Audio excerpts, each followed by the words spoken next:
പിന്നാലെ വിട്ടുകളഞ്ഞു.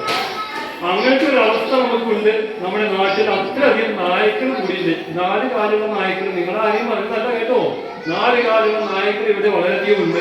അപ്പൊ സൂക്ഷിക്കുക. നിങ്ങൾ ഇപ്പോ ഭരിക്കുന്നവരോട് പ്രത്യേകിച്ച് പറഞ്ഞിട്ട് അതിനൊക്കെ ഒഴിവാക്കാനായിട്ട് പറയാം. പ്രജകൾക്കാണ് ഇവിടെ സ്വാതന്ത്ര്യം വേണ്ടത്, നായ്ക്കൾക്കല്ലാന്ന് പ്രത്യേകം പറയണം കേട്ടോ.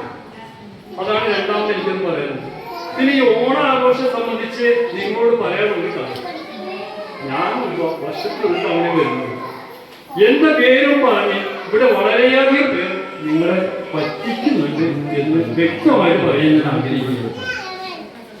ഞാൻ ഈ മാർക്കറ്റിലെ നടന്നു എവിടെ നോക്കിയാലും 20% മുതൽ 80% വരെ കിഴിവാണ്. അപ്പൊ കഴിഞ്ഞ 11 മാസം നിങ്ങളെ എങ്ങനെ ഈ എന്റെ പ്രജകളെ എങ്ങനെ പറ്റിച്ചിരിക്കുമെന്നാണ് ഞാൻ ആലോചിക്കുന്നത്. 11 മാസവും നിങ്ങൾ 100 രൂപ കൊടുത്ത് വാങ്ങിയ സാധനത്തിന് ഞാൻ വരണമെന്ന് പറഞ്ഞപ്പോ 20 കിട്ടിയിരിക്കുക. അപ്പൊ മാർക്കറ്റ് വില എന്തായിരിക്കും? നിങ്ങൾ ഇതും കേട്ട് ഓടിപ്പോകരുത് കേട്ടാ. കാരണം നിങ്ങളെ 11 മാസം പറ്റിച്ചു, അതിന്റെ ഇരട്ടിയാണ് ഈ 1 മാസം പറ്റിക്കുന്നത്. അതാണ് മൂന്നാമത് എനിക്ക് പറയാനുള്ളത്. ഇനി നിങ്ങളുടെ മക്കളെയും കുട്ടികളൊക്കെ നല്ല വിധത്തിൽ നോക്കുക. എന്തോ സാധനം വന്നിരുന്നൊക്കെ പറയണ്ടേ, കയ്യിൽ പിടിച്ചിട്ട് ഹലോ ഹലോ എന്ന് പറയുന്ന സാധനം വന്നിട്ടുണ്ടല്ലോ, വളരെ നല്ലതാണെന്ന് പറയുന്നതിന്റെ ഒപ്പം തന്നെ വളരെ മോശം കേട്ടോ. ആരും കേൾക്കണ്ട. ഈ മൊബൈൽ എന്ന് പറഞ്ഞ സാധനം വളരെ മോശം.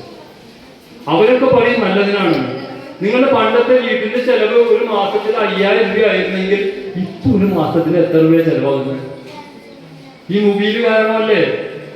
ഭാര്യയ്ക്ക്, ഭർത്താവിന്, മൂത്ത മോന്, മൂത്ത മോൾക്ക്, നഴ്സറി പോണ കുട്ടിക്ക് കുഞ്ഞേ മൊബൈൽ ചെലവെത്ര?